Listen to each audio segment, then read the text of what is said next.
হলো এক বাংলাদেশি মডেল এবার বিশ্ব সুন্দরী প্রতিযোগিতায় শীর্ষস্থান অর্জন করেছেন। তার পোশাক নিয়ে সমালোচনা হলে তিনি বলেন, অন্য দেশের মানুষ সমালোচনা করলে মানতে পারতাম, কিন্তু এত কষ্ট করার পরও যদি নিজ দেশের মানুষের কাছে প্রশংসা না পাই সেটা খুব কষ্টের।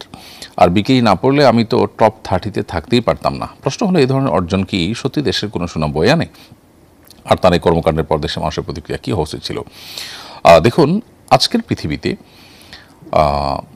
মর্যাদা সম্মানের যে সমস্ত মাপকাঠিগুলো পৃথিবীর কর্তারা ঠিক করে দিয়েছে, সেগুলোকে আমরা আমাদের মর্যাদার মাপকাঠি ধরে নিয়েই অগ্রসর হই এবং সেগুলোর কারণে আমরা নিজেদেরকে সম্মানিত কিংবা অসম্মানিত বোধ করি। অথচ একজন মুসলমানের মর্যাদা এবং অমর্যাদার মাপকাঠি আল্লাহ সুবহানাহু ওয়া তাআলা ঠিক করে দিয়েছেন। আল্লাহ বলেছেন, ইন্না আকরামাকুম ইনদাল্লাহি আতকাকুম, তোমাদের মধ্যে সবচেয়ে সম্মানিত সেই ব্যক্তি যে ব্যক্তি সবচেয়ে বেশি তাকওয়াবান। একজন ইমানদার আল্লাহর অবাধ্যতার পথে অগ্রসর হয়ে তিনি সম্মানিত বোধ করবেন অথবা সেখানে কোনো কিছু জিতে নিজেকে শ্রেষ্ঠ মনে করবেন, এটি কোনো মুসলমানের কাজ হতে পারে না। একজন মুসলিম হিসাবে, আল্লাহর প্রতি বিশ্বাসী বান্দা হিসাবে, আল্লাহর সৃষ্টি হিসাবে আল্লাহ রাব্বুল আলামিনের দেওয়া এই মানদণ্ডের বাইরে গিয়ে মানুষের তৈরি করা মানদণ্ড, বিশেষ করে যে মানুষগুলো গোটা পৃথিবীতে নানাভাবে অশান্তি সৃষ্টি করে রেখেছে, পৃথিবীর বিভিন্ন জায়গায় অশান্তি জিয়ে রেখেছে, যারা মানুষ মারার অস্ত্র এবং হাতিয়ার তৈরি করে পরস্পরের সাথে গর্ব করেন, তাদের তৈরি করা মাপকাঠির উপর ভিত্তি করে আমরা নিজেদের মর্যাদা অমর্যাদা নির্ণয় করছি। এটা হলো সবচেয়ে দুর্ভাগ্যজনক অধ্যায়।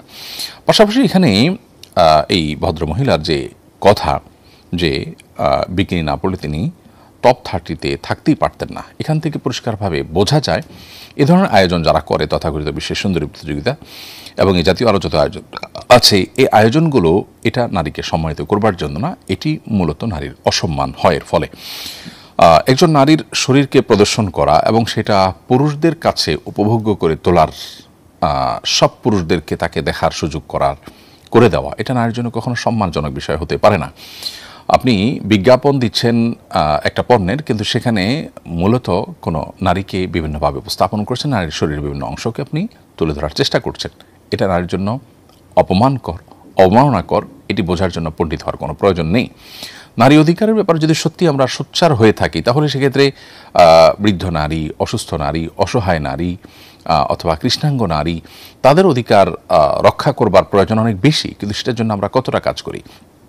তথাকথিত নারী অধিকারের নামে আমরা নারীদেরকে যে বিভিন্ন ক্ষেত্রে উপস্থাপন করছি, রিসেপশনগুলোতে তাদেরকে বসাচ্ছি, কম বয়সী সুন্দরী মেয়েদেরকে দেখে দেখে মূলত কাস্টমারদের মনোরঞ্জনের জন্য তারা ব্যবহৃত হচ্ছেন এবং সেটি খুবই স্পষ্ট। অতএব এটি কখনো নারীর জন্য সম্মানজনক বিষয় নয়। অতএব পশ্চিমাদের তৈরি করে দেওয়া বা আল্লাহর অবাধ্যদের তৈরি করে দেওয়া মানদণ্ডের ভিত্তিতে কোনো মুসলমান সম্মান অসম্মান নির্ধারণ বা নির্ণয় করতে পারেন না।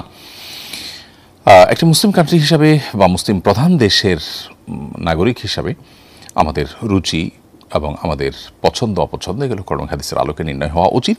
দিন শেষে আমাদের আল্লাহর কাছে যেতে হবে, তার কাছে জবাবদিহি করতে হবে। একটা দেশ হিসাবে আমরা বহু জায়গায় পিছিয়ে আছি এবং সেখানে কাজ করবার যথেষ্ট সুযোগ আছে, কিন্তু সেই জায়গাগুলোতে আমাদের কাজ করবার তেমন কোনো মুরুদ দেখা দেয় না। তথাকথিত পশ্চিমাদের এই সমস্ত ঝুলানো মূলা, সেটি হাসিল করবার জন্য আমরা ছুটোছুটি করি এবং সেটাকে আমাদের মর্যাদার মানদণ্ড মনে করি। এটা আমাদের সবচেয়ে দুর্ভাগ্যজনক একটি